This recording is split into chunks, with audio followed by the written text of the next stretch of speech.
What's going on, y'all? I'm Czar, and this is the release roundup in Pro Audio for February 2023. This is a series of videos that I do monthly where I go over significant releases, in my opinion, in Pro Audio and discuss my thoughts on them. Definitely comment and let me know your thoughts on these products as well. So we'll start this off with the Bluey 500 from Black Lion Audio that was announced in February 2023. And this is a 500 series version of their 19-inch rack Blueface 1176. Really surprised to see this come, but it's good to see another 500 series unit now on the market, just when you thought that 500 series was dead.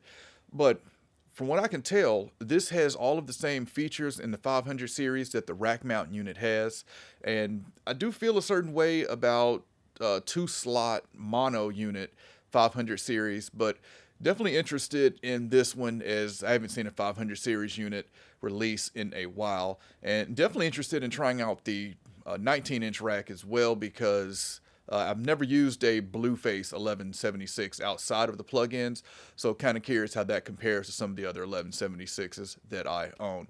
Next product is the Audient ID24. This is Audient's new desktop audio interface, and we have some really interesting features for a desktop interface here. This is a 10 in, 14 out. Features a high-pass filter on both of the mic pre's as well as a 10 dB pad.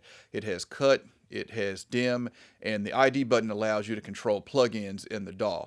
Now, they've had that ID button on some of their other interfaces, but my favorite feature that's added on here is the insert and send returns on the back for the two mic pre channels.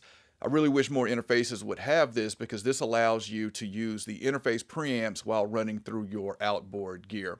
So this is priced at $399. It is lower than what I would have thought it would have been, but this does have ADAT, which means it should play nicely with their also recently announced Evo SP8, the 8-channel preamp extender that we talked about last month. So really interesting release here, and I've noticed that the ID14, I think, now has a pretty hefty discount. So I'm assuming this is going to step in and take the place of that interface in Audient's lineup. I haven't really paid attention to Audient interfaces in the past, but I got a Audient Evo 8 a few years ago and I really liked it. And ever since then, I've been paying more attention to what Audient has been doing. The next product is the Rode NT1 5th generation, and they've done something special with this mic. Not only is it impressive to see a 5th generation of this mic come out, as this has been a very popular home studio mic, but this now features a USB-C that has a what they're calling a dual connect. There's a USB-C port built into the XLR port where you can use this as a 32-bit floating USB microphone as well as a XLR, and this now comes in black and silver. Definitely comment and let me know what you think, which one looks better. I think I'm going to pick this up. I think I'm going to get the black one once it starts shipping, just so I can see what the hype is about. In the past, when I've heard this mic, I've always felt like it's been too bright, in my opinion, but I've never used one myself. So I definitely think I'm going to pick one up and review this and, like I said, see what the hype is about. Really interesting to see this as a USB mic and XLR with this 32-bit floating point. We've definitely seen microphones that have a USB and XLR, but not 32-bit floating point. And I don't think I've seen the USB port like built into the XLR port. So really interesting and something different that Rode is doing with this mic. And lastly, we can debate if this is actually a new product or new release, but UAD has announced that their lineup has now all gone native. I haven't too much looked into this. I believe the whole lineup is. I know someone will definitely correct me in the comments if I'm wrong, but I really haven't paid attention to this because it's really not a big deal to me. But definitely comment and let me know if you think it's a big deal. But you know, I've never seen the real point of investing in a whole nother platform with UAD, so I don't have any of their plugins.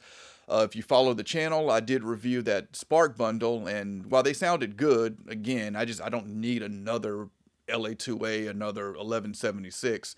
I feel like I have enough of those plugins. So definitely comment and let me know your thoughts on UAD going native. I looked at a few of the prices, and they're still very expensive, even of course in the native form, but I'm curious what this means now for their DSP DSP platform, is that going to remain, or are they going to get rid of that and just go native?